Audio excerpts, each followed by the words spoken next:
Allahumma ya rafi'ad darajat, Allahumma ya rafi'ad darajat, Bismillahirrahmanirrahim. Kadzalika mimman 'allamnahu, tepat saking wong kang ruh alimna uring sun sadawa man dakhala halaman Yaman Musra ing negara muslimin ahli bait saking ahli bait as-sayyidatu Aisyah utawi Gusti Aisyah binti Ja'far as-Shadiq kang putra dan Ja'far as-Shadiq al-madfuna kang den kubur jawari babil qurafa dalam atawa kalawan nanangga bab nanangga teu barak bab qurabah wa ala bab turbatiha munaratun qasirah lan iku tetep ingat lawang kuburan Sayyidah Aisyah utawi menarah kang cindek kadzalika mimman alimna iku tetep saking wong kang uring sun sadahu iman dakhala lan manjingan manusa ing muslimin alil bait saking alil bait Rasul Imam Ibrahim utawi mastakada Imam Ibrahim Indil Imam Zaid al-Madfunah kang putra Imam Zaid kang dan pendam kharijat Matriyah ing dalam Jabani Matriyah. Ieu menceritakeun ahlul bait keturunan Kangjeng Nabi Muhammad sallallahu alaihi wasallam anu dibunuh sebagai syuhada asup ka negeri Mesir nu aya di Mesir. Ieu kamari Sayyidah Sakinah entos ukhtul Imam Husain, Sayyidah Zainab bintul Imam Ali entos di ditu kitu kene nu asup ka Mesir teh putra putri Sayyidina Ali, Sayyidah Ummu Kulsum, Fatimah di daritu aya di Mesir, Sayyidah Ruqayyah sami di ditu. Ye tina sawarena nu asup ka Mesir anu kaula nyaho min ahlil bait adalah Sayyidah Aisyah bintu Ja'far as-Shadiq aya di Mesir. Ayah Siti Sakinah, ayah Sayyidah Aisyah. Etalah nu aya di Mesir. Kami waktu ke Mesir kata ziarah. Oh, robe di Mesir. Masya Allah. Anu karomahna di antarana manehanana bisa nyaritakeun bahwa negara Mesir tahun sekian bakal aya penyerangan, tahun sekian bakal aya penyerangan. Geus kadeuleu ku manehanana. Ketika manehanana erek ngarawudu, embung kaluar ti imah, embung neuleuh manusia. Penting teh terus we tadarru taqarrub ka Gusti Allah. Satu ketika batal, embung kaluar nya. Minta ka Gusti Allah. Dibere ilham ku Gusti Allah. Ketingkeun tanah di jero imah diketingkeun tanah tek kaluar cai wudu lah yana di dieu.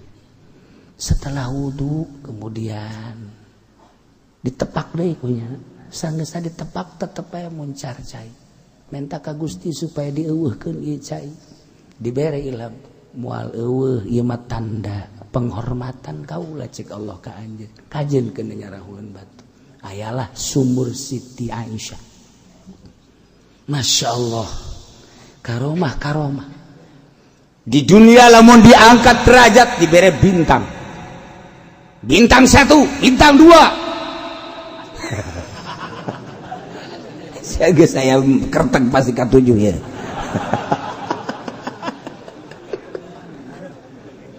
Tuh kan. Eta penghargaan dunia seperti eta. Naik jabatan, pangkat balok 1, balok 2, balok 3. Mun ditanya Haji Pendek, aing anggeus teh balok datang ka sabaraha? 9. Teu nyaho nya nama balok datang ka sabaraha beakna, bintang datang ka santen. Nanyakeun tilok nyaon teu. Atuh eta bodoh teh betahnya mau bodoh teh. teu jauhnya nama datang ka sabaraha teh balok nu sok aya di dieu teh nyaho bintang sabaraha teh nyaho geus bae nya itu mah kapanggih mah aya bentangan cenah di dieu bintang 1 apa bintang 2 nyaho nya sabaraha cak lu jelas mah aya bintangan bae ya payah putari buka polisi cenah urang aya balokan di dieu sabaraha balokna emang lain emang atuh aya sabaraha di dieu balokna teh 1 2 3 apa 8 emang datang ke 8 pugu nyaon teh sih ya geus kajian bagus eta geus kitu hari sorga mah geus teu nyawa kos kitu geus teu godo geus pokona geus bodoh teh terus-terusan kos santri emang yang kapangkat atuh teu nu mata ulah waka disalahkeun santri mah lamun misalna santri ditanya ieu di dieu bae aya gubernur datang ka dieu make pakaian biasa pentingnya mun santri eta bupati apa gubernur pan bajuna akur bae nanya misal ka Mas Santri ya saya mau kencing di mana tempat kencing tuh mal sopan santri mah sebab teu nyaho bahwa eta gubernur teu nyaho sono ada airnya lihat aja sendiri tenang jadi mau bodoh teh tenang geus jenderal misalnya jenderal ya saya mau sholat mau wudu dulu di tempat airnya ada coba aja puterin kalau ada kalau kagak bau cak jenderal ku haram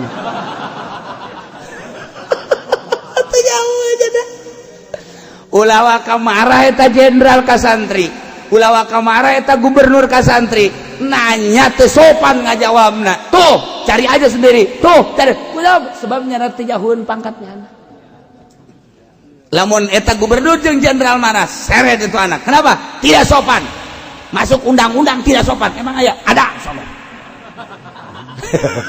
penghinaan masuk ke pasal penghinaan menghina dia gak tahu saya jenderal kali begitu dia Mas Santri ya mohon maaf ieu dek dirantai emang kunaon karena mana ditanya teu sopan kali emang eta saha eta jenderal emang jenderal emang gitu aing mah teh jaho sugan teh hansip ya kitu teh itu jaho aing mah sugan teh lain jenderal teh jahoeun geus ketika teh jaho ulah kaget gubernur ge anak enggak sopan itu tanya interogasi ke orang emang sia teu sopan kasa ka itu ya tukul mah sakikieuna bae emang nanya tempat kieu di mana cek boleh itu aya cenah coba aja cari sendiri jadi begitu emang sia teh jaho eta saha saya tah eta gubernur oh gubernur itu teh jauh sekarang lama atuh lah orang lembur mah RT naon gitu eta deuleu ku sia tadi dieuna teh abang baluhan di dieu na ieu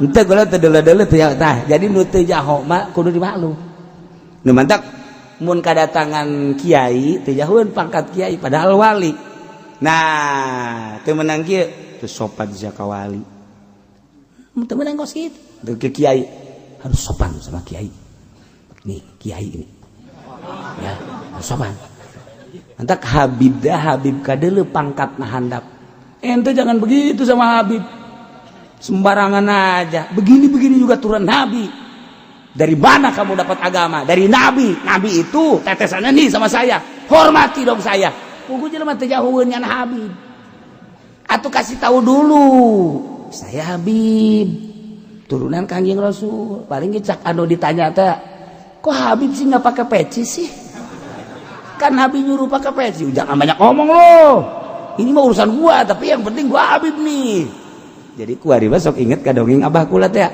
ayah Habib marah lantaran teu dihormat marahnya ayah jelema hideung Masya Allah dihormat sasalaman dicium dibulak-balik ke mana diiring-iring kepentingan anak nah nu Habib teh marah woi saudara-saudara ini salah orang hitam yang hina kenapa dia hormat dia bukan keturunan Habib ajam dia kalau saya nih turunan Habib kenapa nggak dihormat salah kamu sekalian marah eta Habib jol kiai anu klarifikasi saudara-saudara semuanya tidak salah ini Habib tidak dihormat nggak salah ini ajam orang hina tapi dihormat nggak salah sebab penglihatan masyarakat Habib karena tidak mengikuti kakeknya, tidak memakai syariat, dianggap bukan Habib. Ini orang ajam karena make petuah-petuah kakeknya yakni Kangjeng Nabi, walaupun dia orang ajam dianggap Habib, enggak ada yang salah. Nah kan nasihat ngenang, oh cak Habib hujanya, masya Allah, itu dianggap Habib teh ya, kulantaran teu make aturan syariat Kangjeng. Ari ieu nu lain Habib dianggap Habib lantaran make syariat. Atuh urang ge kuari lamun nuturkeun Kangjeng Nabi dianggap Habib. Ngan ulah kieu doang, nih Habib. Habib gadungan. Atuh. Jadi nu lain Habib dianggap Habib lantaran nurutan Kangjeng Nabi. Nu Habib asli teh dianggap Habib lantaran teu nurutan Kangjeng Nabi. Oh nu salah. Nah, kelantaran Habib karti kunyana langsung memperbaiki dirinya. Memperbaiki diri itu datang ke mana? Lain wiridan, lain zikir, lain maca Quran. Memperbaiki diri itu mah amal-amal biasa. Memperbaiki diri mas sadar dah sehingga timbul rasa syukur. Alhamdulillah aing dijadikan manusia tetesan Kangjeng Nabi. Endeu kumaha syukurna aing ka Allah. Batur mah ajam aing mah Nabi. Syukurnya na. Tidak syukur etalah engke bakal rendah serendah-rendahna. Timbullah tawadu. Habib teu ngaku Habib sanajana. Habib ya? Ah enggak. Mantap. Ieu mau encana naon? Ana Habib.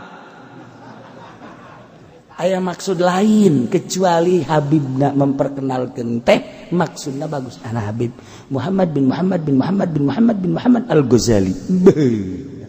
Imam Ghazali Muhammad bin Muhammad bin Muhammad bin Ghazali. Ana Pendi bin Pendi Al-Jahandami. Wah, teu beres tah pokok gitu. Iya.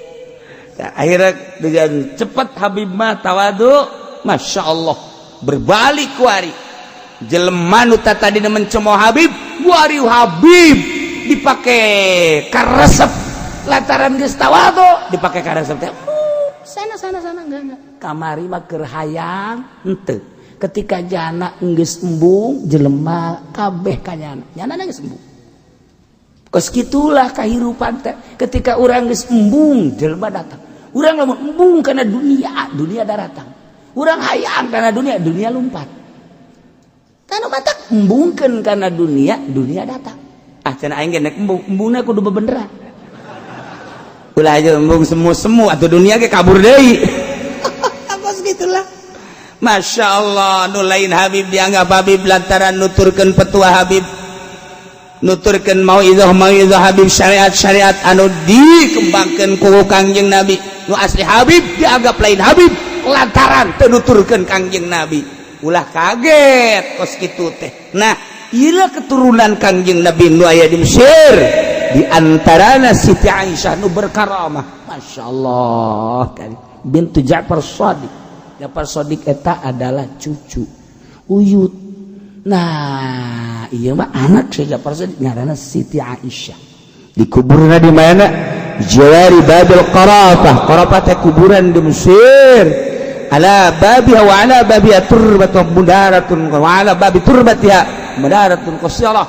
Aya munarahan masjidna tak di luhur. Urang mun di mana ka ciri oh itu Siti Aisyah. Belah itu oh itu Siti Sakinah. Rame musarahna dagang lomba. Wahara berkaromah.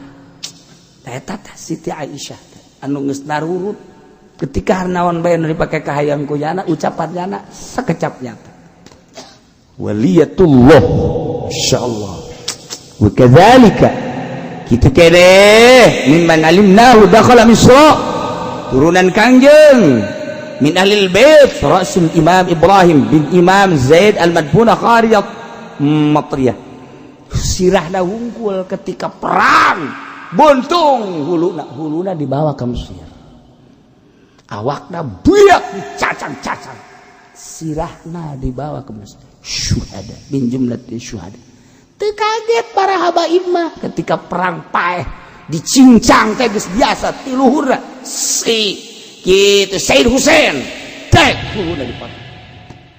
Secara rame sebab ti ditulak kos ka itu mata gagah parahagen. Teu sieun paeh. Mengembangkan agama di urang teh baheula para habaib. Para habaib nu mantak lain lalawan turunan kang Nabi gagah datang ka kuari. Habib Lutfi leles gagah. Imam Habib Rizik du kaso gagah. Baheula Habib Buhdor gagah. Garaga. Habib Rizik lain lalagan gagah na paharajasa.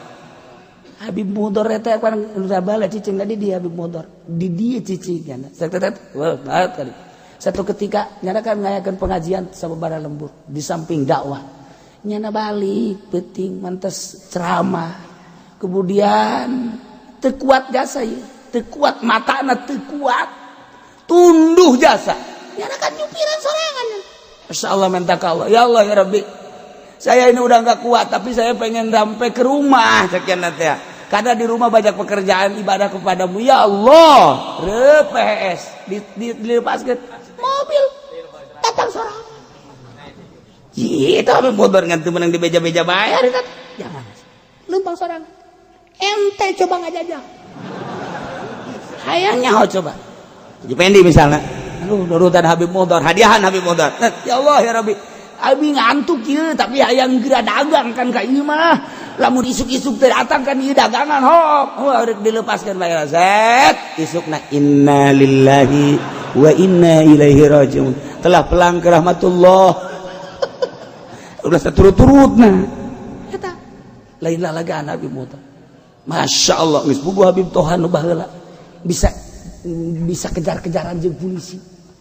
Kita eta mah dieu kula jadi catatan bae. Kak Abah teh saya mau ke sono ke Habib itu tuh non Abbas. Saya ada anak santri nggak yang gitu yang nganterin saya. Ada kebenaran Abah anak boga motor budak santri itu boga SIM gitu antarkeun itu diantarkeun set pun di baheula mata di tanjakan Cimonet teh tanjak belah dituna belah katuhna eta pom didinya teh begitu di memehna asal memeh nanjak nanjak we aya ta polisi di jam baheula set trit polisi cek kabeh terus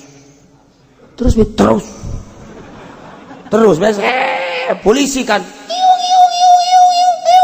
make motor BM ieu teh non ngaran-ngaran gede teh Bentley ieu mah jeung nu bodoh teh kos karana ieu motor anu gede Harley oh saya makan kos gitu begitu ya duduk cak santri teh bagaimana terus eta jana ngudag teh daekeun ngudag coba ngan tuh ngawal kos ngawal ajupan ieu bensin bib enggak ada bensin. Udah bensin dulu cerek-cerek teh. Nggak bensin heula kan di belah katuh tadi set bensin. Eta kunaon atuh lain ditangkap. Ditolol teh polisi ayo. Model kan. Terus beres, bayar. Berangkat. Polisi ngudag deui atuh naonan. Habib tuh. Datanglah ke Habib Abbas. Polisi balik, kekuatan polisi. Kekuatan balik. Geus, barang datang Habib Abbas. Dah, pulang sono. Saya udah datang sini buka sepelukan dengan Habib Abbas. Bib, saya pulang ntar gimana itu? Wah, udah sono. Bib, ini kalau pulang itu polisi masih ada. Wah, udah. Pulang sono udah. Selamat dah. Santri ge bae aing mah geus kukumaha ge pasti ditangkap. Nah, terus SIM teh boga apaan? Kunaon atuh eta polisi teu neuleueun ka nyana. Nu sejen mah trit. Nyana geus dipasrahkeun motor ya jan. Maksudna dipasrahkeun ge lain nu nyana ieu nu kiai. Nu sabolo kiai geus ka dituna mah eta deui budak. Teu tanggung jawab da budak. Lah gimana? Nyana lalaunan tadi polisi teh maksudna sampai ditangkep. Narasan. Culek. Diteruskan ke polisi. Terus nyana inget ke Habib Abbas terus Habib Toha terus eta polisi gitu deh polisi terus terus datang ka dieu nya kieu bae. Aduh. Eta si lalakon kunaon kos kitu. Polisi teh nurutan Habib Toat terus.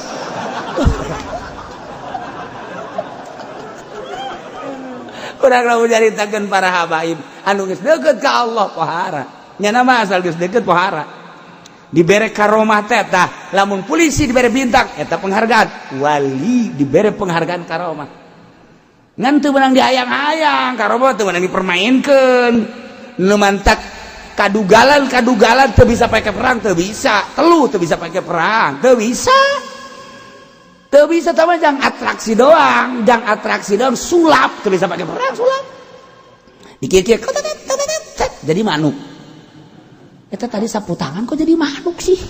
Manuk dikir-kir jadi sapu tangan deui. Ya Allah. Tah, ku ada sapu tangan dikit set jadi duit. Artinya namun bisa nyeun duit pemerintahna atuh sapu tangan bae hanya meuli nu loba gitu-gitu. Tapi kunaon henteu, berarti kan teu bisa pakai perang. Nah, teluh teu bisa pakai perang, sulap teu bisa pakai perang, nu bisa pakai perang. Ini adalah karomah. Ketika geus terpepet darurat militer. Cek militer teh darurat karak. Ya Allah. Wow, dibere langsung. Kos gitulah eta keur carita darurat Habib Toha hayang gapange jeung Habib Abbas. Eta kos gitu. Atuh eta polisi mah bisa katahan gitu sanu nahan sih. Nu lucu mah eta keur meuli bensin. Nya naon sakumaha anu kenceng teh. Atuh pan neuleukeun jelema eta si polisi stres teh naon.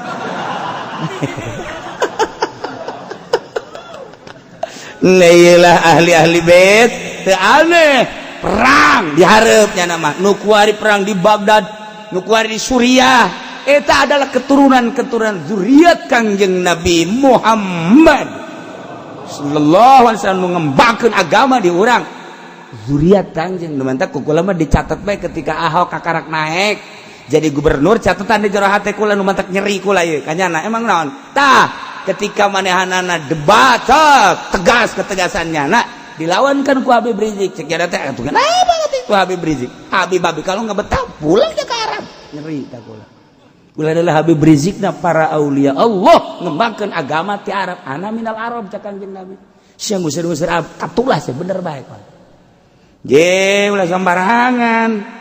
Nah, ialah keturunan Kanjeng Nabi. Wa kadzalika mimman alimnahu dakhala min ahli bait. Ye Rasul Imam Ibrahim sirahna hungkul. Wa mimman allahu bina. Wallahu a'lam. Ya mukallaf atau mudda'i infirada. Narimani jena ya mudda'i atau mukallaf bil qatli kalawan mataini thumma da'a ala akhar kari-kari ngaku ya mudda'i atau mukallaf ingat sekanggone lam tusmaisaniyatu maka ora dan rum opo kang kapindo awamdan ad-dawaing maha-maha wa wasafahu bighairi lan nyipatan ya mudda'i atau mukallaf ing akhor kalawan lian amdah lam yabdul aslu da'wah fil azhar kawarabatal opoh asal dakwaan ing dalam munggu kaul azhar ima pertarosan kumaha lamun sakira-kira dina nalika sujud salat sidampal ramokna sukuh teu napak jaringan saukur tung ramo doang sah apa henteu salatna mun geus kolot nanya kenukir maksudna geus tereh paeh kudu geus lihai manukir teu kudu ditanyakeun angel ka sorga ieu mah budak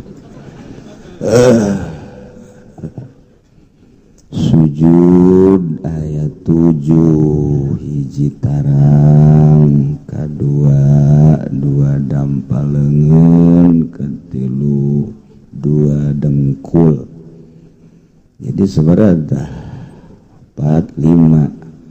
Nomor ke-7 kalimat kagenepna ialah ramo dampal suku. 7 syaratna. Jadi afdolna ditikelkeun padu antol doang ge jadi antol kana samak atau keramik. Nu bagusna ditikelkeun lamun ngacung eta teh menang. Jadi ari lain nu kudu ngacung diacungkeun atuh ulah. Kitu keneh nu kudu ngacung teu ngacung atuh teu bagus. Sia mah ka mana bae ngaji teh.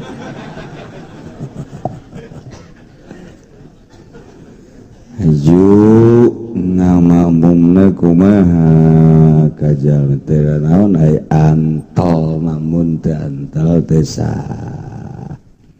Imam urang sujudna ramo sukuna teu antol teu sah nyana salatna.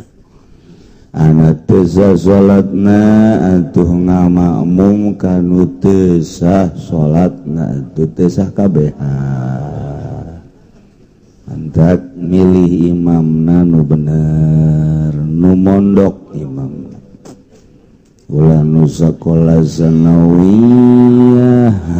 teu bagus. Artina nu teu nyahoeun kana bag-bagan salat sakola sanawiyah ge teu pinter bae nganu mondok mah teu diragukeun deui. Pasti balaleuneur. Cenah aya di lembur kula mondok nama tapi teu bener bohong mondokna. Ih buku pesantren mondok lah pasti main HP bae mondokna. Teu beres sama gitu. Kemudian ajengan abdi bade tumaros upami si mayit gaduh sametan kabang. Ya perjanjian dana upami maut ajan lunas maka bebas dijamin ku asuransi kumaha hukumna ahli warisna. Kewajiban mayar atanapi henteu lamun memang geus aya perjanjian di mana modar bebas atuh bebas. Boro-boro kabang urang pada urang ge Zaid boga hutang ka Ki Umar 100 juta. Ki Umar teh bayarnya tapi lamun siapa bebas. Aju bunuh diri we gegeura.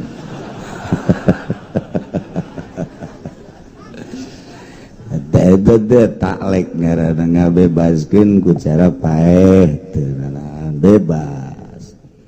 Ngan pastinya na disiksa urusan ribawi gitu yang lah ulah sok main-main bang orang modal saya aya bae lantaran ieu berat ke di akhiratna urusan ribawi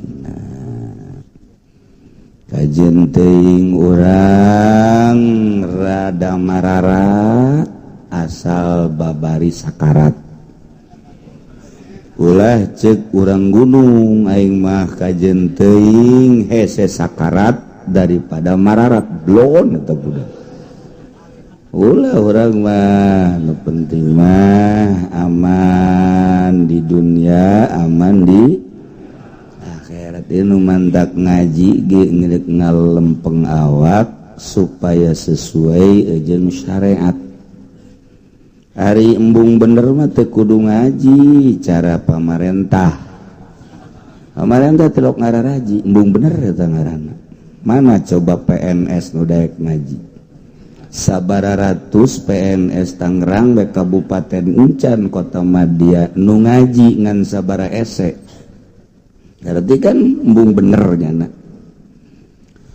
ya sudah kiai emang ngaji kudu ka Cilongok bae dagorkeun zaguai aing ge nyaho di lembur sia-sia tilok ngaraji nyedek-nyedekeun ka aing dibabeteun zaguai ye teu kudu ka Cilongok di lembur sia ngaji pugu aing nanya Ustad di lembur anu pan warau aing osok ngaji Pak anu nu PNS teh tilok cenah kiai dagorkeun hiji tak ku aing terus di ditu lembur belah ditu aya tak kiai nu sok ade kiai sok magang ngaji malam anu Pak anu teh pan lain urang dinya PNS temetu jeung jelema jeung jurig emang aing tilok nanya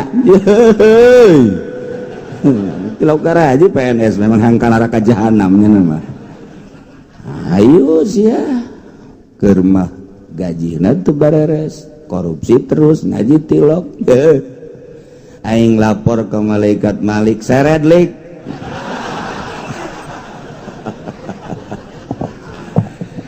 iya gua gitu ye sabaru teh tembung balender sakalina ngaji jeung Ki Golkar mal beres ajeun kumaha ge moal becak aing moal cek Ki Golkar so amat teh Ki uji ka dieu siana ka dieu aing teh sia nuso hayu ngaduso jeung aing lain gitu maksudna orang sing balalener malah beres-beres atuh kitu mah urang nu mantak ngaji teh maksudna supaya nuturkeun kana aturan syariat Kangjeng Nabi urang Kangjeng Nabi Muhammad sallallahu alaihi wasallam nu can nyaho supaya nyaho nu geus nyaho supaya leuwih mantep nu urang kaluartana syariat aya jalan tobat supaya lalempengkeur ditungtun ieu sapi kuru supaya lintuh di sisian cekolot baheula mah tatadina kempong takuari jadi bener lintuh teu karasa sabulan 2 bulan sapi jadi lintuh gitu kan ngaji saminggu teu karasa Masya Allah sia ngaji geus sabaraha minggu asana ayat 7 mah aju kumaha karasana nu jelas mah aing mah wau jeung tukang uduk jeung kiai mah can wau aing mah eueuh masalah pokona wau jeung tukang uduk tukang sate basa teh ieu ngalempeng awak ieu lantaran urang hirup teh aya nu nyieun aya khaliq nu ngatur ka urang ka kicep-kicep diatur ku Gusti Allah urang can boga rasa bahwa kicep teh na ngatur Allah gurak-gerak urang teh diatur ku Allah digurak-digerakkeun ku Allah cicingna ngicingkeun Allah urang can boga rasa bahwa gerak urang cicing urang diatur ku Allah kitu keneh urusan politik urusan ekonomi budaya ieu diatur ku Gusti Allah Subhanahu wa ta'ala tah supaya sadar urang teh aya nu ngatur ieulah Al-Qur'anul Karim kitabna terjemahkeun ku Kangjeng Nabi diijma'keun ku para ulama urang kuari ngaji hasil ijma' ulama ulamana aya ulama tahapan internasional aya nasional aya ulama-ulama kitu lokal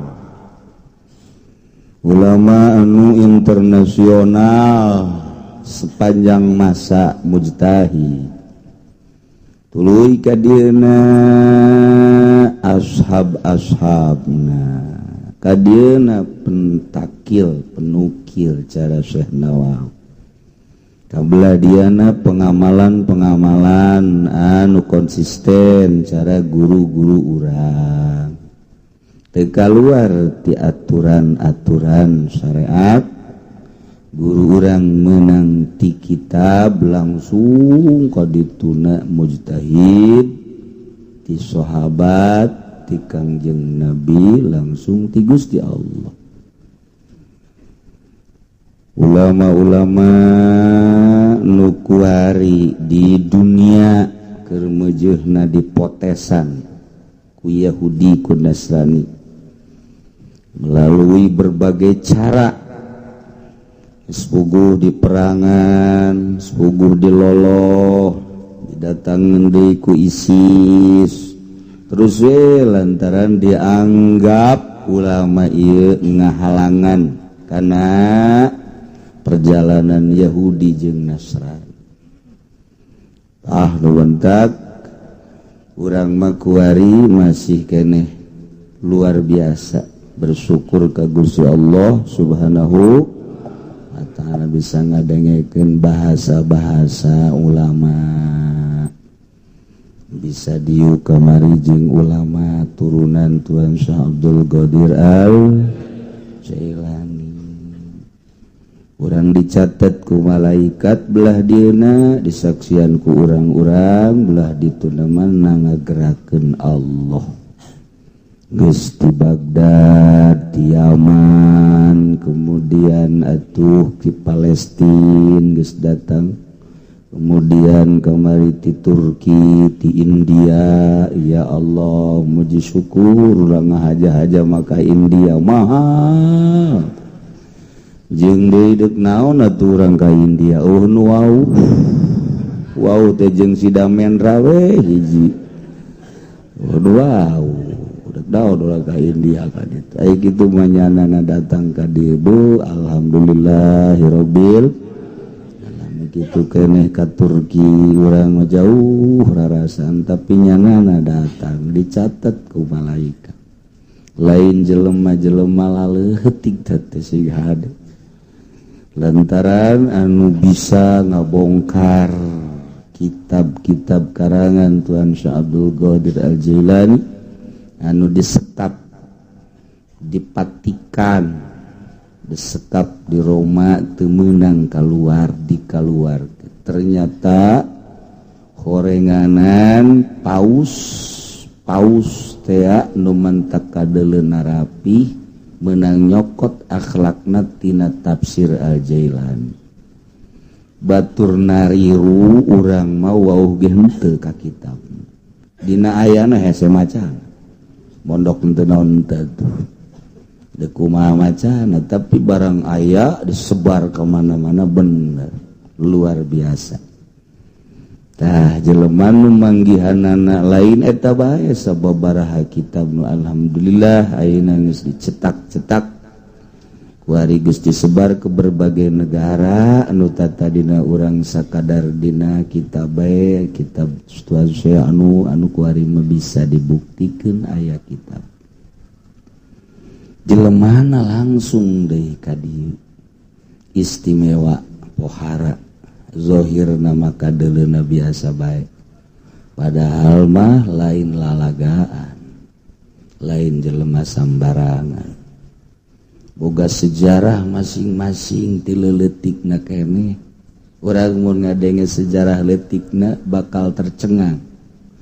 Ulah-ulah eta deui kelas du pohara turunan pohara di urang bae Habib Lutfi umur 13 tahun yang nama santren di Benda Kerep batur mah sararieun lantaran leuweung keneh Kiai Kaukab aya keneh harita Ki Zaini aya keneh nyana ngaguru bareng jeung Bapak Kolot kula nu ti Doyong dan Bapak Kolot kula mah geus kawin nyana mah budak umur 13 tahun.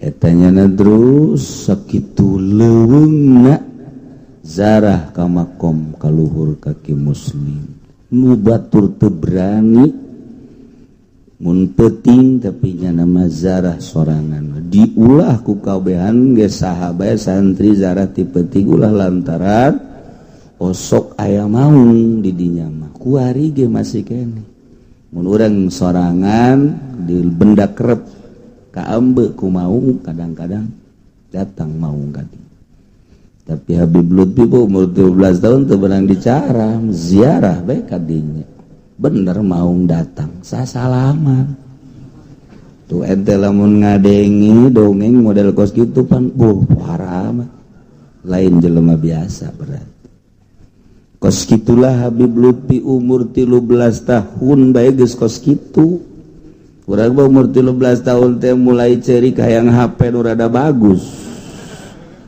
tadina jadul hayang nu rada beres belon urang mah terus zarahnya nama ka dieu ka Cirebon umur 14 tahun ka Cirebon kadinya sorangan zaman harita datang ke Cirebon muka sorangan lawangna blak blak blak blak lempangnya sorangan langsung ziarah sorangan begitu turun ti makam kahandap dicarayuman ku urang Cirebon ku dijab ku bangsa ahli-ahli makom di dinya termasuk kuncen-kuncen bahkan bajuna dipaksa dibuka maksudnya bil barokah disoek-soek dibabagi sebab aneh iya budak keneh tapi geus bisa kaluhur sorangan haju kitu kasieun ta eta pan lain lala ganti leutik da keneh jelema neuk diangkat ku Gusti Allah mah kos kitu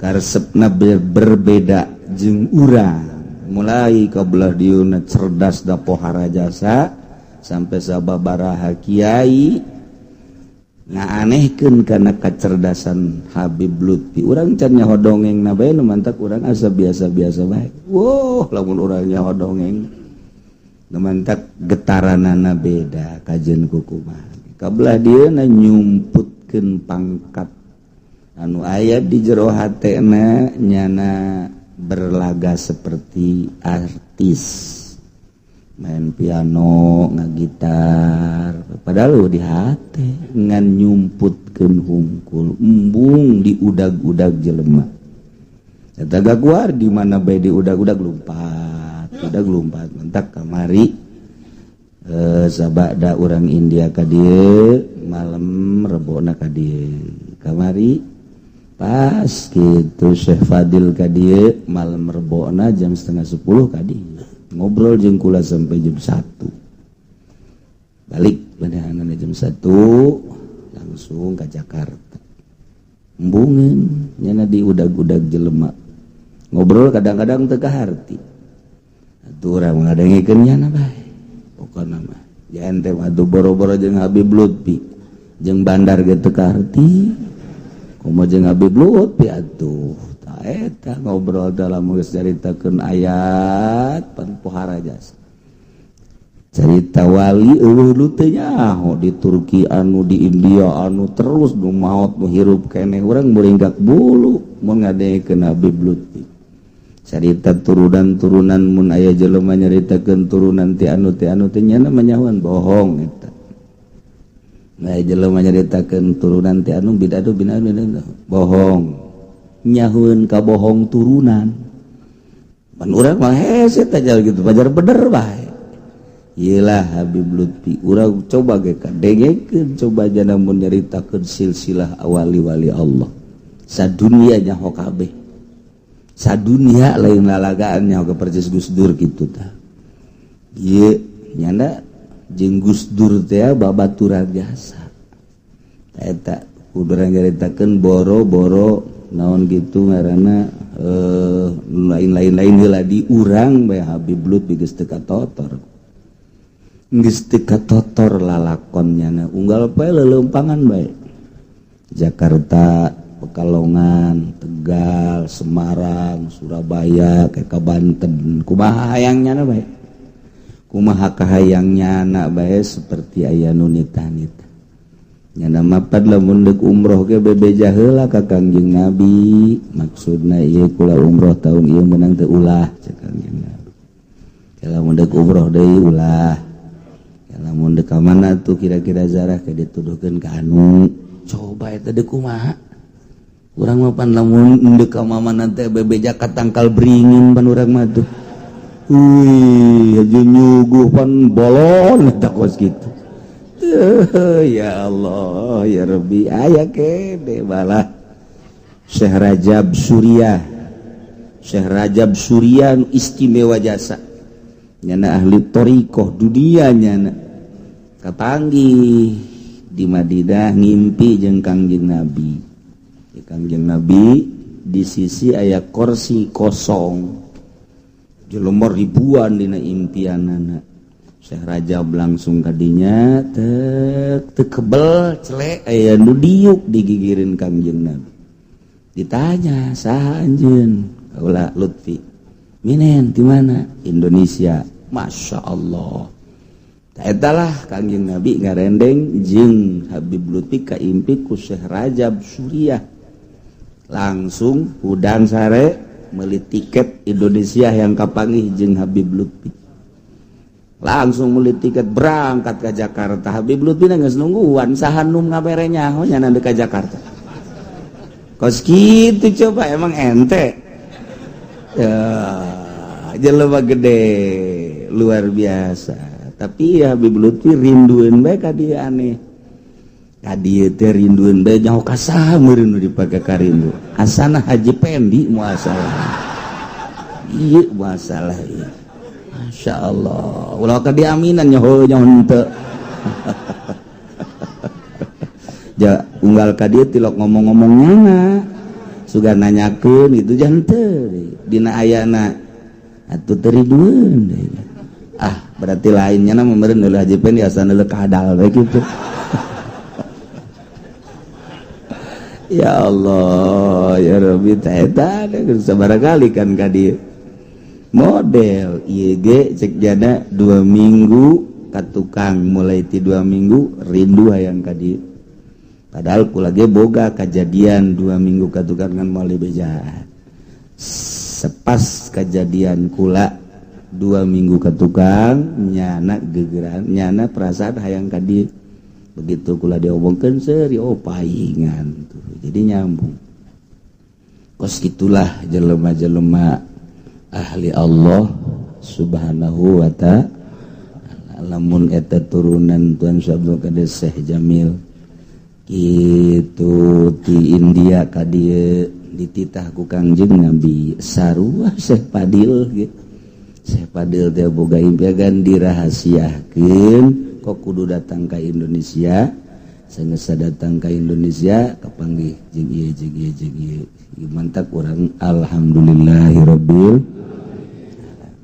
tinggal engke haul puasa ieu nu datang kumaha digerakkeun ku Allah bae. Apakah ti Yaman ke atau ti Turki atau ti Baghdad. Loba ieu nu hararayangeun ka dieu engke haul. Tapi kan kumaha Gusti Allah nu ngarsakeunana. Jam model kamari ngadadak 2 poe memeh minggu ngabejaan bahwa Syekh Fadil hayang hadir di pengajian ti urang. Ngadadak. Datang tanpa rencana-rencana. Masya Allah. Itulah gerak Allah Subhanahu wa ta'ala. Urang dicatat ku malaikat raqib ke di akhirat. Begitu aya bendera-bendera ahli Allah kan urang bisa ka dieu milu. Begitu milu cak anu penjaga ulah ya. Milu kula pernah hadir di mana? Di Cilongok, di Hukang harita di mana? Di Tangkal Ambon. Wah, teka deuleu cak jalan. Aduh, riweuh nu di Tangkal Ambon. Aduh, masyaallah. Kula tapi ngadenge cenah sorana mah. Sorana mah ngadenge milu teu maca shalawatna. Milu sarua. Mawaliya, mawaliya, mawali. Kula ge ngadengekeun milu mah henteu cak eta teh. Cukup atuh ngadengekeun milu di tukang bae tapi ulah dihareupan. Ya Allah. Emang kumaha kitu. Mujalasah jeung ahli Allah urang di ke akhirat ke dibarengkeun. Bantak eta kaji sihada ta urang nu kungsi babarengan jeung bangsa pamabok. urang kungsi babarengan jeung tukang maling, urang mujalasa jeung bandor cimplong, eta kudu ditobatan. Besi dicatat terus ke catatan aya di ditu. Ye di keuangan gitu. Bandar cimplong maju. Pernah diuk jeung sa? Ah ieu.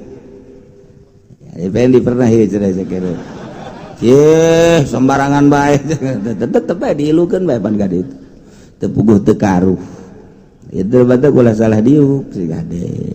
Masyaallah ya urang mah alhamdulillahirabbil alamin.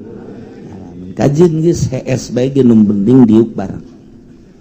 Diuk bareng nu penting aya catetanna bae. Engke di akhirat teh ge begitu. Tak aya ahli Allah. Milu maneh. Iraha cek kira kula teu pernah aya catatanana. Catatanana salah nyatet beureun malaikat. Kita tanggal sekian bulan sekian maneh bareng. Kula sarita. Ada saya SG milu wae geus bukan nama aja catetanana di dieu. Bukan ngeunaheun urang. Mantak aya ieu nu HSB ge masalah geus. Untung aya ya Allah ya Rabbi. Malaikat nyatet urang es. Gitulah orang menyeritakan ahli-ahli Allah. Kadang-kadang orang teh kaget kok bisa kos gitu. Abi belut tuh bangun zarah kumaha emang nyala datang kadang ngobrol. Oh iya betul sih ya udah makasih kali turutan ku sia jarah kos gitu. Aku lagi zarah kadinya ke abah 2 anjingnya nangis 2 kali zarah kos gitu.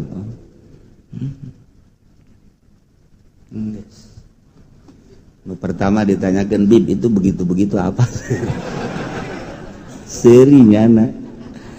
Ya kalau mau tahu begini katanya tadi saya nggak ketemu enak bener ditanya sama saya enak di dalam kuburan cuman pengen dikurungin di kuburan jadi hayang di saungan. Jadi almarhum abah ka Habib Lutfi minta kuburan di saungan minta kupulang gak di saungan. Minta nyanata kamari gitu kene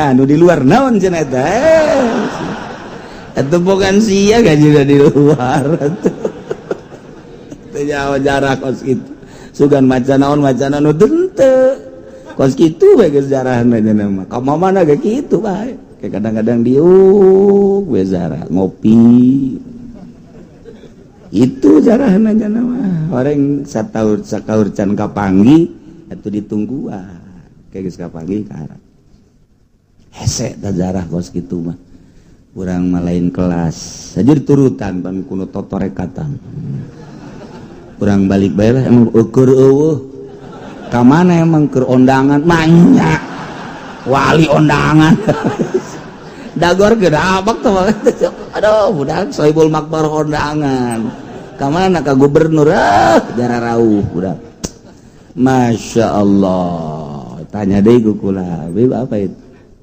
oh dulu kan udah kasih tahu disuruh disaungin kenapa belum ceknya kasih tahu itu kenapa belum ceknya tak eta kos gitu jada bazarah. Terus dongeng yang nyaritakeun ka panggih abah artina zarah teh kos itu jaritakeun di jero kubur teh gitu. Ya Allah ya Rabbi lamun ente bisa kapanggih jeung ahli kubur jeung wali ente mah moal ngobrol nanyakeun nomor kumaha ge aduh geus acak-acakan ya urusan ya Allah ya Rabbi kos gitulah ahli-ahli Allah. Urang lamun nyaritakeun Kangjeng Nabi Tuan Syekh Abdul Qadir ziarah ka Madinah katarak assalamualaikum dan assalamualaikum ya jaddi assalamualaikum ya Rasulullah muka pan kuburan leungeunna ka luhur sasalaman deuk kumaha coba badan teman ros saja sapan ya Allah ya Rabbi sasalaman beres sasalaman amanat ka jero deui nutup beres. Urang kita hayang kitu zarah teh mantap sok juga ngedekem bae di kuburan mulai sahaya ieu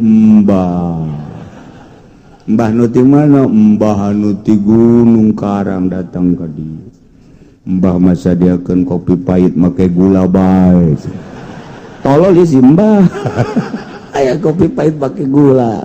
Atuh teh mah amis, Bah. Henteu tetep Abah mah kopi pahit tapi make gula. Wah ieu Mbah bloon ieu. Pasti kajen kuku bage Golkar ieu Mbahna ieu. Hese. Urusan-urusan batin wese lantaran penemuan ahli Allah beda-beda. Jelema geus bantep ka Gusti Allah tanya ieu bakal manggihan kieu ka Allah. Tanya ieu kieu tanya ieu kieu kesejukanna akur perjalananna penemuanna anu beda. Tah kos kitu mantak ala inna auliya Allahi la khaufun alaihim wa lahum urang mah boro-borona naon kakarak aya pocong geus ye. Ndeu ka masjid aya pocong. Kucuk. Wah. Nu tadi paeh ye. Kajen ku kumaha ge. Mulai lumpat pan urang. Eleh tarencana deuk ka Allah ku pocong. Tinggal pocong we. Sieun kai. Ditungguan deui sia ku aing dilalaga sia cak pocong teh. Berapa ka pocong we sieun atuh. Masyaallah Habib Lutfi tadi diceritakeun begitu ziarah langsung maung datang sugan sieun teh didelekeun ka Habib Lutfi. Didelekeun sanggeus didelekeun ngangsongkeun leungeun sasalam. Cek nyana ge kenalan dong Bib. Urang mun nyarita kitu lain bae Syekh Mansur, lain bae Buyut Mansur, lamun dijelaskeun ngan nyana embu ngomong kecuali ka jelema tertentu. Akula ngomong tah, kula didongengkeun supaya nyaho bae sing hade ka Habib Lutfi teh sing hade loba jasa anu bendu ka jana akhirna teu pararuguh. Nganyana mah telek bendu. Aya kiai ngomongkeun Habib Lutfi ngogorengkeun Habib Lutfi seuri bae cenah mah. Sababaraha Habib di Pekalongan nu datang ka imah kula ngegoreng-goreng Habib Lutfi. Bejakeun ku kula ka seuri bae. Seuri eueuh mah biarin aja ngeunaheun jeung nyana. Tapi nu ngagogorengna terus berbeda. Ujana tetep didoakeun bae. Sababaraha kiai anu ngagoreng-goreng nyana, ngagogoreng akhirnya kujana mah terus didoakeun. Akhirnya makan jadi mahabbah. Tah kos kitu kuari diudag-udag jelema bae nyanana embung ngajauhan. Tapi aya nu saminggu hayang kapanggih jeung Habib Lutfi di Pekalongan teu kapanggih panggih. Padahal hese-hese amat di Pasir Gadung Lutfi eta ge jelema nu bebe jaka kula aduh cenah kitu kapanggih saminggu jeung Habib Lutfi bodoh siang. Ai jeung aing. Oh, ke Pasir Gadung Lutfi aya di. Lutfi mana? Lutfi eta aya tuh. Sarua ngaranna lah pokona mah geus. Lutfi bae. Tuh itu istimewa jasa masyaallah. Ngaji lantaran Habib Lutfi mah ngaji biasa, ngaji amil, ngaji jurumiyah, sorof, alfiyah, juar makmun, manteknya mah rapi. Biasa cara urangnya, ulah coba-coba kajana mah ngaji biasa aja. Masyaallah. Ya lamun aya kiai anu rada pelentang-pelentung macana nyana nyaho. Ngaji nyana mah biasa kos urang bareng jeung Bapak Kolot kula waktu di Benda Kerep. Maka satu ketika nu teu dicaritakeun ka batur tapi ka kula mah dicaritakeun. Satu ketika nyana di kota Cirebon endeu ka Benda Kerep kabeneran poe kaju hujan. Nyana peureum munajat ka Gusti Allah nganggang kos wae nu mawa nyana sorangan set datang ka Benda. Padahal tak kos ku wae eta wiridan naon coba penta. Eta apa kos kitu munajat bae emang ti leuletik kaistimewaanna ti leuletik. Tuh kos kitu nyanyi jago cenah nyanyi. Pinter ente batu lah paling ge nyaho nyanyi-nyanyi Omah Irama doang. nyanyi baratnya nama bisanya nama. Nyanyi jagonya nama. Main piano bisa, main organ bisa, main gitar bisa. Ente mah paling ya atuh kendang bolong paling ya. Ya dah Masya Allah. Eta keur nyumputkeun nu aya di jero hatena. Jadi kos kitu teu embung kanyawan nya mampu. Ya Allah. Aja nyawan bae. Mun urang ngobrol ge bangun nyahueun ka hate urang anu mentak ente si Ade. Si deket ke Habib Lutfi. Nah, pengen kawin ya. Sedikit tukeun doang. Deres aduh pemuda mah. Pengen nyandung ya. Ya Bib cariin enak aja. Ya Allah ya Rabb. Loba keistimewaan anungan sakadar bebejana ka jelema-jelema tertentu doang. Teu ulah ge dicaritakeun teh maksudna supaya nyaho sing hade doang lain dicaritakeun sing hade nyana bener-bener ahli Allah tahap dunia lain Indonesia deui jauh tahap dunia dikenal di mana-mana. Kos gitulah jangan sulunan solonong bae. Buk dibereuman. Untuk kadulu salat aya kiai nu babarengan jeung nyana we jadi teu salat-salat. Teu salat-salat jangan. Di zuhur teu salat, asar teu salat, maghrib teu salat, isya teu salat. Kiai bingung. Cenah wali teu salat geus kagawan ku Habib Lutfi ya. Iya bener sih. Eta karana Ki Sarwani Semarang ngamu deui ka dinya bareng dia zuhur teu salat, asar teu salat, maghrib teu salat. Kulantaran nyana haju di jero hatena suuzon eta ku Habib titah nyokot asbak. Kiai tolong ambilin asbak saya tuh di sono tuh di kamar. Gigiran we kiai ka jero. Habib Lutfi keur salat. Allah. Sakjana nu mana nu asli ya. Nu mana nu asli. Boleh tidinya kakarak jana bener-bener percaya penuh guys. Eta kos Gus Dur keur ka Australia teh kapan teh salat jana. Dijojore kapan ku wartawan udah terlalu gendut Gus Dur mulai sekarang tidak salat lagi. Keberatan perutnya dan lain-lain sebagainya. Sebab eta wartawana kan ti lain partai PKB aya unsur jore terus dijojore bae. Oh masalah Gus Dur baseuri bae emang salat ka sia cak Gus Dur teh aing mah salat ka Allah aju aing geus wau jeung Allah ye cak Gus Dur teh macem-macem bae sia geus kanyawan aku mah eta Ki Ali Masum maot di Krapyak sedangkan amanat yang diimaman ku Gus Dur di Australia bingung pada kabeh.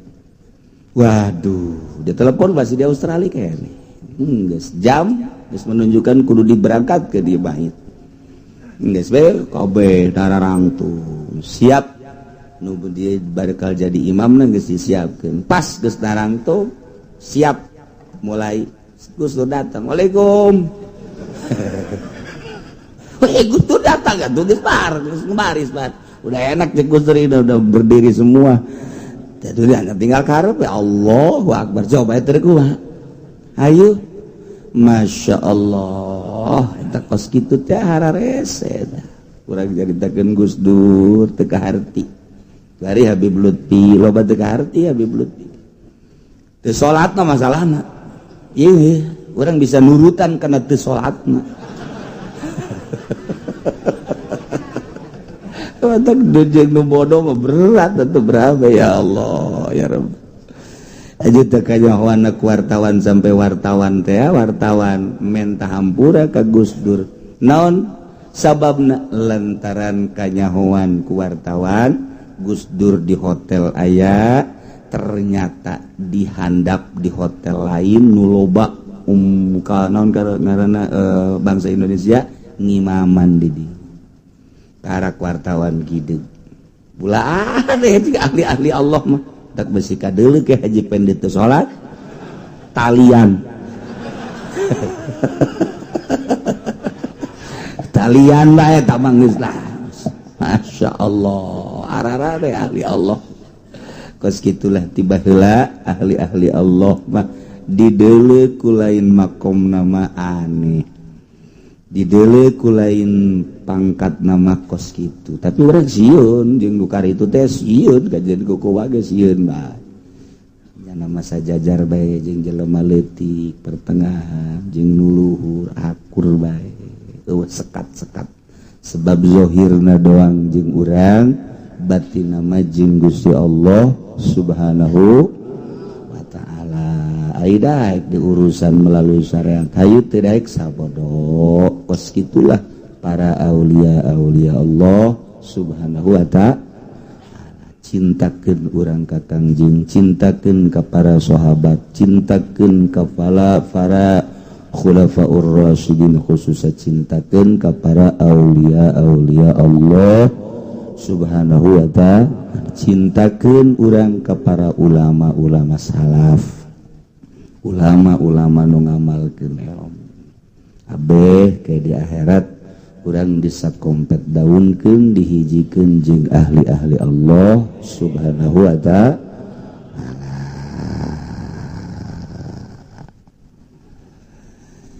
masih kene nyaritakeun tentang dakwah kamari disyaratkeun pikeun satu dakwaan genep perkara genep syarat nomor kahiji antakuna malumatan goliban kudu maklum nu didakwana terketahui sehingga bisa merinci bi ayu pasila maya da'ihi ngejelaskeun tentang nu didakwakeun ku manehanna apakah ngahaja kesalahan atau syibih amdin rinci nomor kedua takuna muzimatan kudu geus jelas tetap mun hibat jelas hibatna lamun jual beli geus jelas jual belina mengaku menang beli kudu geus jelas jual belina mengaku kahibatan kudu geus jelas hibatna andai kata aya nu ngomplain urang geus boga data lengkap urang boga sebidang tanah kemudian aya nu ngaku tanah nu diaku ku batur nu urang persiapkeun data-datana apakah memang ieu hasil jual beli AJB atau hibat ieu teh berarti saha wahibna saha saksina mana mun aya suratna kan jelas bisa dipertanggungjawab mereka tiluna mudai kudu nganyatakeun muda'a alaihna perseteruan Kizaid tentang pembunuhan terhadap bapana maka pelaku pembunuhna kudu dijelaskan saha lamun can jelas cari melalui polisi data nak kudu lengkap dari polisi ge ulah sambarangan nuduh bahwa pelaku pembunuhan anak mudah alih berarti ieu adalah Ki Umar tanda-tanda bahwa Ki Umar melakukan pembunuhan teh naon ialah kudu aya penjelasan integrasi lah ilu kecekul lagi mah lain pagawean urang ieu ngaji lain ieu mah sanajan teu pati diperhatikeun ge masalah ya aju mamang ngomong emang aing mah lain ieu ge tilok memperhatikeun ieu ceukana atuh kumaha siapa eta mah tuh nomor kaopat dakwaan bisa diterima bisa didengeng timbul ti jelema mukallaf yani jelema anu geus diperdi ku Gusti Allah balik boga akal nu sampurna ketika ngadakwa teh bener-bener mukallafnya baru bisa didengar. Berarti jelema budak atau anu edan teu bisa ditanggapi dakwaanana kecuali dibarengan ku walina jeung data-data anu lengkap. Nomor kalimana kaayaan dakwana terhadap modaa aleh teh kudu sarua, yakni pada mukallaf. Zaid ngadakwa terhadap Ki Umarna jelema nu mukallaf ala mislihi. Teu beunang ka budak, teu beunang ka nu edan, kecuali data lengkap turunlah engke walina. Nah iyalah syarat. Terakhir nomor kagenep alat tatana qada dakwal mudai ulah dibubarkeun dakwaan ki mudai. Zaid mendakwa dalam dakwaanana terhadap pembunuhan teh dilakukan kusorangan. Nyana setelah diintrogasi bener pelaku pembunuhan terhadap bapak kitu Ki Zaid. Berarti Ki Umar ya pembunuhna Ki Umar. Pembunuhna setelah diintrogasi, iya.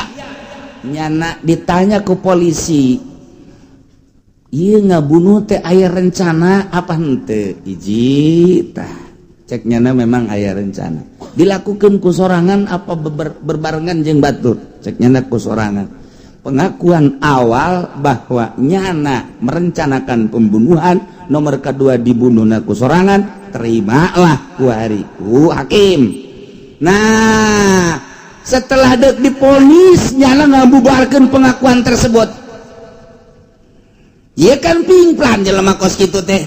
Lamun kamari pengakuannya bahwa ceknya kula ieu ngarencanakeun pembunuhan, kemudian dibunuhna ku kaula kusorangan, kuari dibubarkeun walau widda'in firadahu bil qatli. Lamun manehna ngaku sorangan ngabunuhna ai prak Ki Umar sumada'a ala qarakanu sejen mah nyana ngaku sabenerna mah kaula ieu ngabunuh lain sorangan, duaan tiluan aya hiji Ki Bakar, dua Ki Khalid, malah nu ngabunuh nama lain kula Ki Bakar. Nah ieu lamun aya seseorang setelah mengaku bahwa nyana merencanakan pembunuhan terus dibunuh ku nyana ku sorangan, ai prak di lain waktu nyana mengakui bahwa nyana mah teu ngabunuh, nu ngabunuh mah Ki Bakar, lam tusma'il tsaniyah, teu meunang didenge pengakuan nu kadua.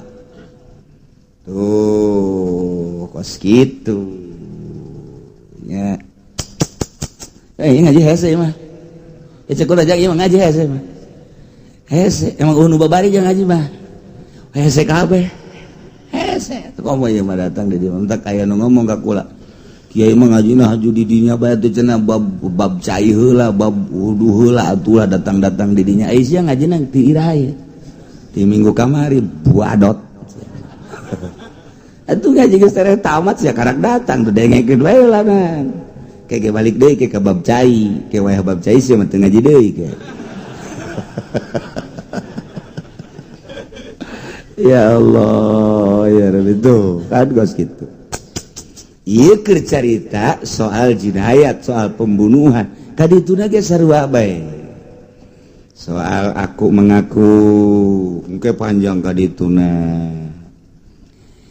Zaid pesertu jeung Ki Umar tentang sendal keluar ti majelis, aya sendal sapasang. Ciki Zaid, ieu mah sendal kula. Ih, ke. Ieu pan eueuh sendal. Sada jauh deui mah sendal kula. Nya, asana Zaid teh mah nu kula. Nu kula ieu mah.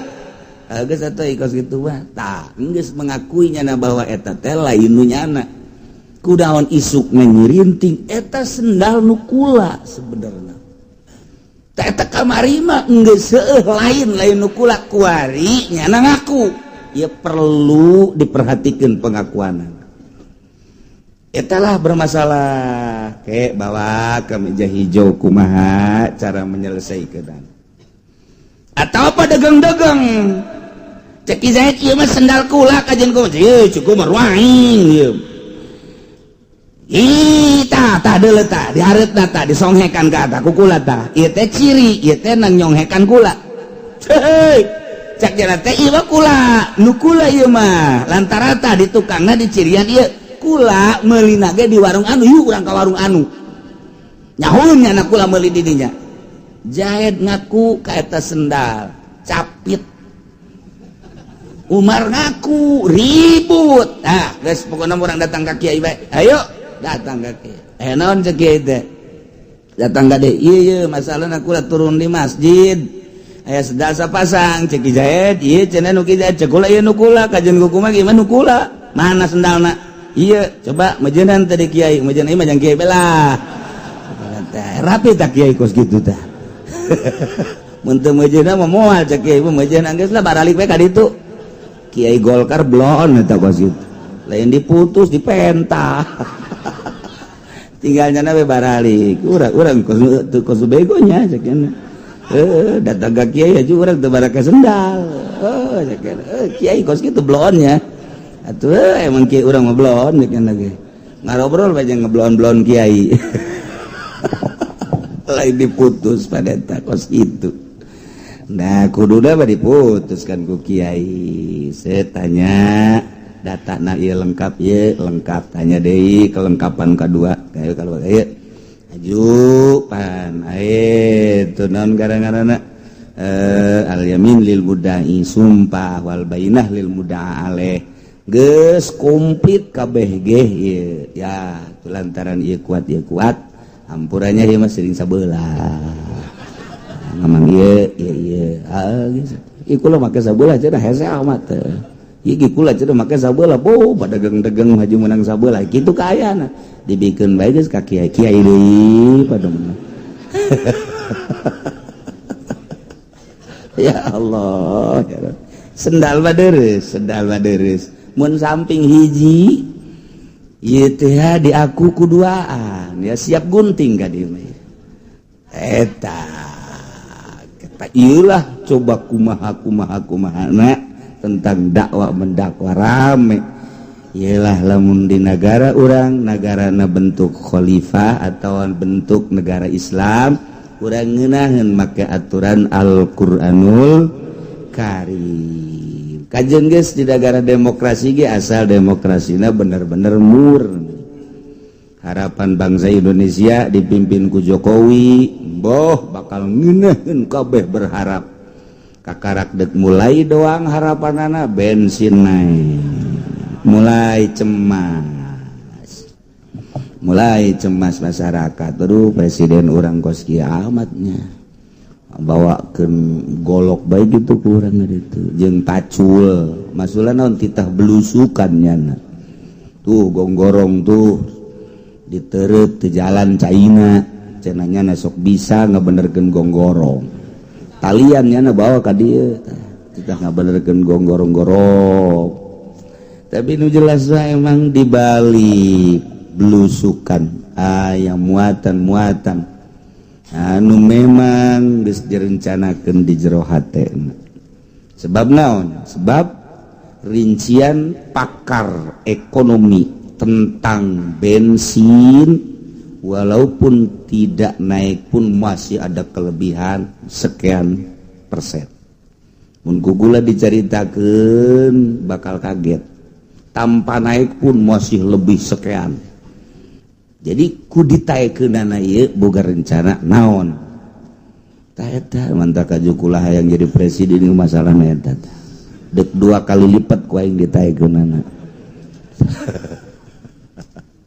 mun ngomong ka dieu kan panjang dongeng nah rencana naon atuh jana wallahu a'lam dan lain-lain sebagainya engke bakal kajahoan ku sebab nyana lain nyana ku masih eta ngomong nyana lain nyana heran aku masih teh nyana tapi lain nyana sosok Jokowi tapi nu ngendalikeunana ada 5 bule di belakang 5 bule Amerika nu nyana selalu ngaler ngidul ngetan ngolon nyana seserian urang lamun kos kitu kan kumaha mantak rencanakeun ka hareup 5 tahun ka hareup siapkeun presiden nu bakal mimpin bangsa Indonesia negara Indonesia geus kajeun nu kuari mah geus terlanjur tinggal ka hareup 5 tahun saha nu kudu dijadikeun mantak dicoba di Cikupa saha neangan di Bojong saha neangan Terep sugan aya Pasirawi sugan aya hayuh coba neangan pi presidenin jang mimpin Indonesia nu mana Masya Allah boro-boro jang presiden jang lurah ge hese di negara urang nu bakal mimpin rakyat sakadar juta-juta deureus ribu-ribu doang seki hese amdan atawa ngakunya nak bahwa pembunuhan motifna ngahaja Umar di meja hakim teh ngaku dalam pengakuanana bahwa pembunuhan dilakukan terhadap Bapak Zaid yang bernama Bakar itu ialah amdan sengaja. Setelah beres ternyata nyana nyaritakan sejen bahwa sebetulnya pembunuhan saya yang saya lakukan terhadap Ki Bakar sebetulnya tidak sengaja, itu kesalahan. Nah eta ngaku nu pertama mah motif pembunuhan ngahaja, ngaku nu kadua mah kesalahan. Kumaha eta lalakon kos kitu lam yabtul aslu da'wa fil azhar, teu batal asal dakwah anu pertama nurutkeun cekaul azhar. Tetap walaupun ada pertimbangan-pertimbangan untuk diklarifikasi, diluruskan, tapi tetap pengakuan awal anu perlu dipertanggungjawab. Kos gitulah dalam dakwah-dakwah awalan seperti itu. Tinggal ke urang selanjutnya watas betul qasamah wallahu a'lam.